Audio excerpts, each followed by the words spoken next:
नमस्कार दोस्तों। आज हम लोग बात करेंगे चंद्रयान तृतीय की सफलता के संदर्भ में। चंद्रयान तृतीय जिसे लॉन्च किया गया था चंद्रमा के साउथ पोल की खोज के लिए, यानी साउथ पोल पर होने वाली एक्टिविटीज के बारे में जानकारी प्रदान करने के लिए, और चंद्रयान तृतीय जिसमें विक्रम लैंडर और प्रज्ञान रोवर शामिल हैं, इन्होंने सफलतापूर्वक 23 अगस्त को लैंडिंग की चंद्रमा की सतह पर।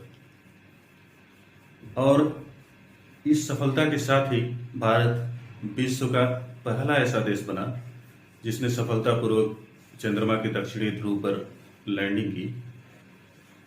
यानी कि इससे पहले कोई ऐसा देश नहीं है जो कि चंद्रमा के दक्षिणी ध्रुव पर सॉफ्ट लैंडिंग को सफलतापूर्वक अंजाम दे पाया है।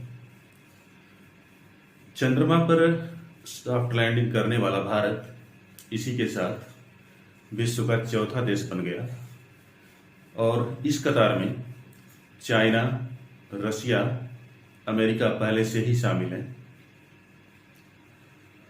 चंद्रयान तृतीय को जिन उद्देश्यों को लेकर लॉन्च किया गया है, उन उद्देश्यों को प्रथम दृष्टया चंद्रयान तृतीय प्राप्त करने में सफल रहा है। हालांकि एक महत्वपूर्ण बात जो जाननी चाहिए वो ये है कि चंद्रमा पर 14 दिन का निरंतर दिन और रात होती है। तो चूंकि चंद्रयान तृतीय सोलर पैनल के आधार पर कार्य करता है, तो 14 दिन तक लगातार कार्य करने के बाद इसे हाइबरनेशन मोड यानी शीत निद्रा की स्थिति में डाल दिया गया, और उसे पुनः जीवित करने का प्रयास चल रहा है, लेकिन अभी तक सफलता हाथ नहीं लगी है।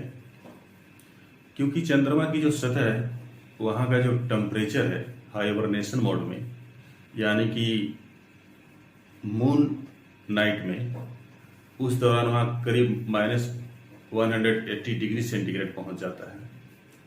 और ऐसे में जो इनके कंपोनेंट हैं, यानी कि चंद्रयान तृतीय के विक्रम लैंडर और रोवर के जो घटक हैं, उनमें जो एलिमेंट्स हैं, उनके कंट्रैक्शन यानी संकुचन और प्रसार के जरिए उनमें जो है क्षति होने की संभावना रहती है। ऐसे में इसे पुनर्जीवित करने के जो भी प्रयास किए गए हैं, अभी तक तो फिलहाल जो है असफल रहे हैं।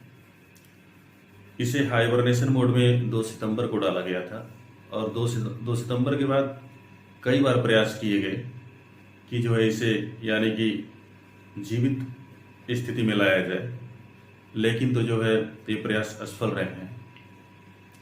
अब हम लोग देखेंगे कि चंद्रयान तृतीय के द्वारा ऐसी कौन सी खोजें की गई हैं जो कि मानवीय जगत के लिए काफी महत्व रखती हैं।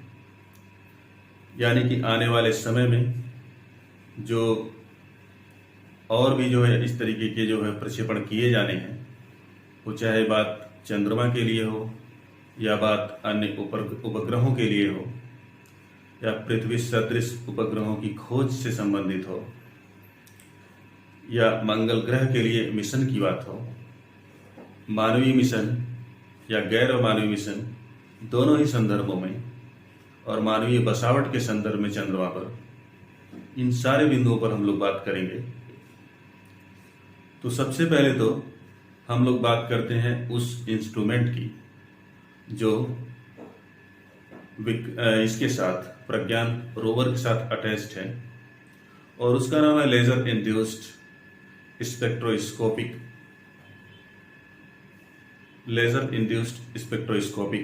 इंस्ट्रूमेंट।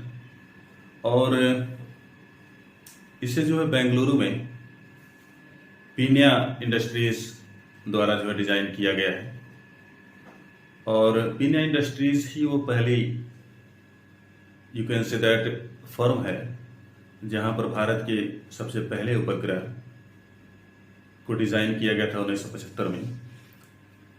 तो ये जो इंस्ट्रूमेंट है, इसको लगाया गया है कि इसके द्वारा वहां पर जो एलिमेंट हैं, यानी कि चंद्रमा की सतह पर जो एलिमेंट हैं, जो तत्व हैं, उनकी खोज की जाए और इसमें काफ़ी हद तक जो सफलता हाथ लगी है।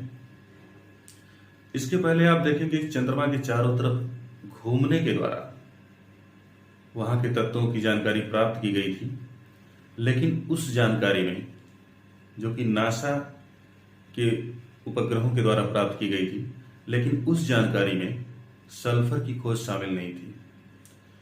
यानी ऐसा पहली बार हुआ है कि जब बहुत सारे तत्वों के बीच सल्फर की उपस्थिति को चंद्रमा पर दर्ज किया गया है। सल्फर की उपस्थिति के क्या मायने हैं, इसको हम लोग देखेंगे अभी, लेकिन पहले बात कर लेते हैं कि सल्फर के साथ साथ और कौन से तत्व यहाँ पर खोजे गए हैं। तो उनमें आप देखेंगे मैग्नीज है, आयरन है, सिलिकॉन है, कैल्शियम है, और इस तरह से टाइटेनियम, और सबसे प्रमुख जो वो है सल्फर। सल्फर को आप देखेंगे तो ये मुख्य रूप से जो है ज्वालामुखी प्रक्रियाओं में पाया जाता है, और सल्फर की जो उपस्थिति है चंद्रमा के लिए रेयर है।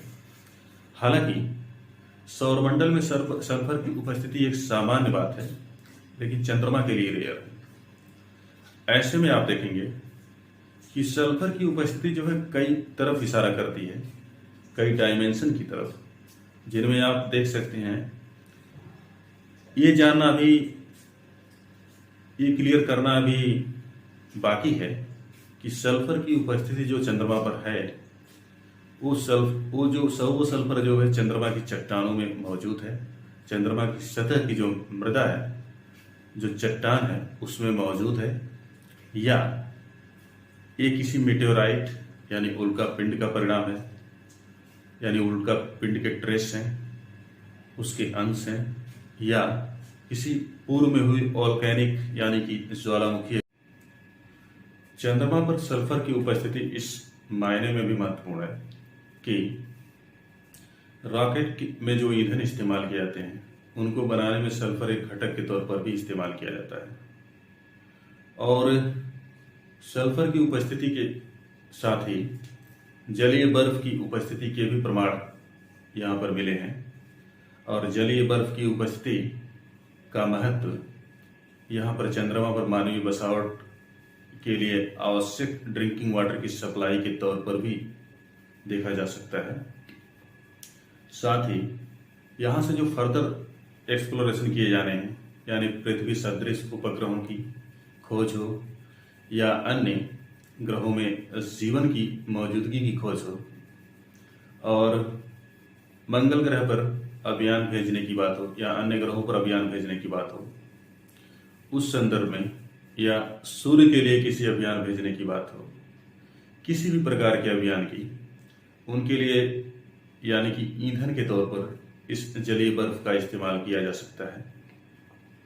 साथ ही यहाँ पर माइक्रोबियल लाइफ को यानी कि उत्पन्न करने में इस जलीय बर्फ का इस्तेमाल किया जा सकता है। सल्फर की जो हम लोग बात कर रहे थे अभी,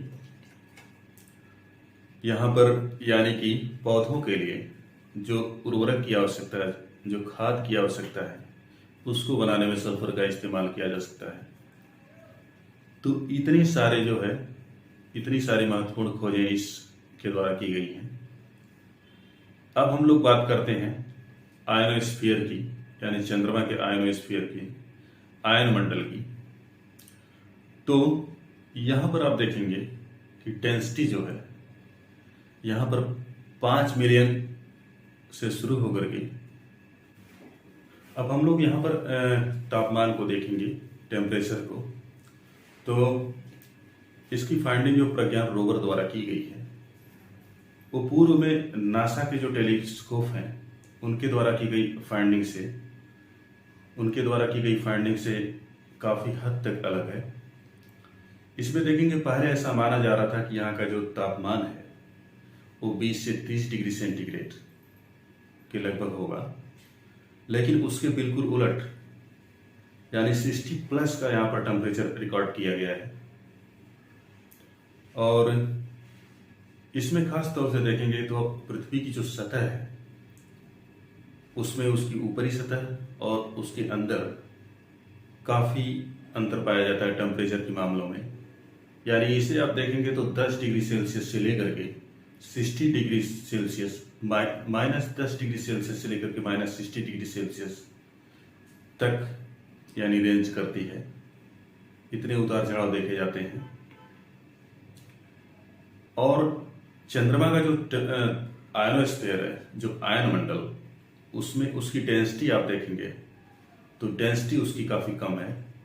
और ऐसे में ए यानी कि इसका आयनोस्फीयर जो है, यानी कि बिरल प्लाज्मा की उपस्थिति यहाँ पर जो ट्रांसमिशन है रेडियो सिग्नल्स का, उसको जो है आसान बनाती है। तो ये वहाँ पर मानवीय जीवन को बचने के दौरान एक महत्वपूर्ण पॉइंट है, जो कि टेम्परेचर के संदर्भ में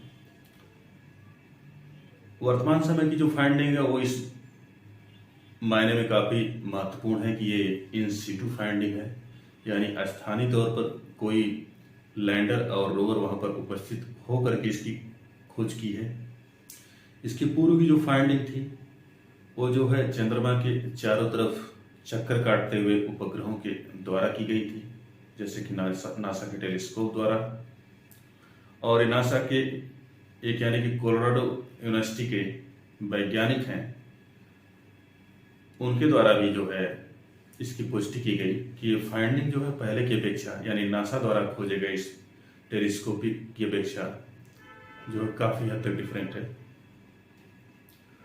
और इसका जो टेम्परेचर है, यहाँ पर आयनोस्फीयर का इसका जो टेम्परेचर है, इसमें जो है काफ़ी उतार चढ़ाव भी होते रहते हैं। यानी कि लूनार डे और लूनार नाइट के साथ, चंद्र दिन और चंद्र रात के साथ इनके टेम्परेचर में काफ़ी बदलाव आता रहता है।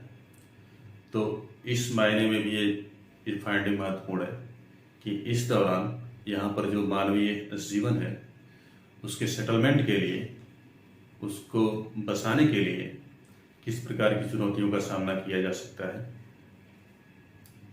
तो ये टेम्परेचर, डेंसिटी और यहाँ पर ट्रेस एलिमेंट्स, यानी कि बहुत सारे जो हम लोग एलिमेंट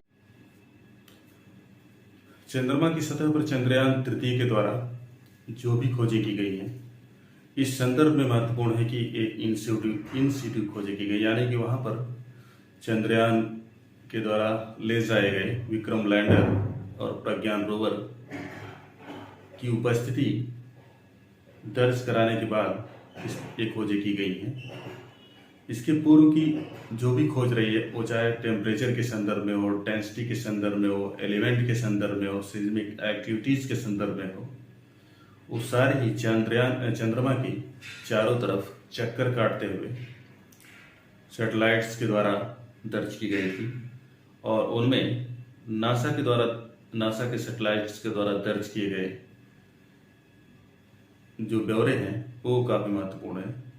अब वर्तमान समय प्रयास किया जा रहा है कि जो नासा के सैटेलाइट्स, नासा के टेलीस्कोप द्वारा जो इंफॉर्मेशन डेटा दर्ज किए गए हैं, उनसे इसकी तुलना की जाए और देखा जाए कि किस हद तक साम्यता है इससे। यानी कि जो रिमोट सेंसिंग सैटेलाइट है, उनके जो डेटा हैं, उनकी प्रासंगिकता को यानी सिद्ध करने में भी ये काफ़ी महत्वपूर्ण होगा, यानी कि उनके डेटा जो है किस हद तक समानता रखते हैं और किस हद तक वो भिन्न है। और इससे आने वाले समय में रिमोट सेंसिंग सैटेलाइट्स जो हैं उनकी उपयोगिता को प्रमाणित करने में भी मदद मिलेगी। इस तरह से हम लोगों ने देखा कि इसकी जो टेम्परेचर, डेंसिटी और सिस्मिक एक्टिविटी, इन सारी चीज़ों को हम लोगों ने देखा। सिस्मिक एक्टिविटी के अंतर्गत हम लोग बात कर लेते हैं कि यहाँ पर जो 4 सेकंड के लिए सिस्मिक एक्टिविटी को दर्ज किया गया प्रज्ञान रोवर के एक इंस्ट्रूमेंट द्वारा। और ये कहना, हालांकि अभी ये कहना मुश्किल है कि ये जो सिस्मिक एक्टिविटी, जो भूकंपीय गतिविधि दर्ज की गई है, वो किसी उल्कापिंड के चलते हैं या किसी ज्वालामुखी गतिविधि या किसी टेक्टोनिक मोमेंट का परिणाम है। तो इस संदर्भ में जो है इतनी सारी फाइंडिंग्स चंद्रयान तृतीय के द्वारा की गई है।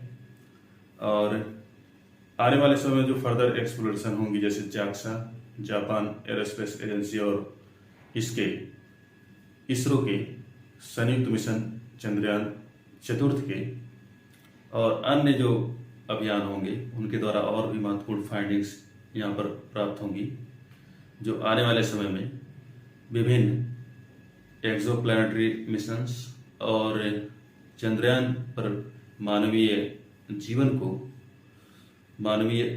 बहाल करने में काफ़ी मदद मिलेगी। तो आज के लिए बस इतना ही। अगले सेशन में हम लोग जो है नए टॉपिक के साथ उपस्थित होंगे। तब तक के लिए धन्यवाद।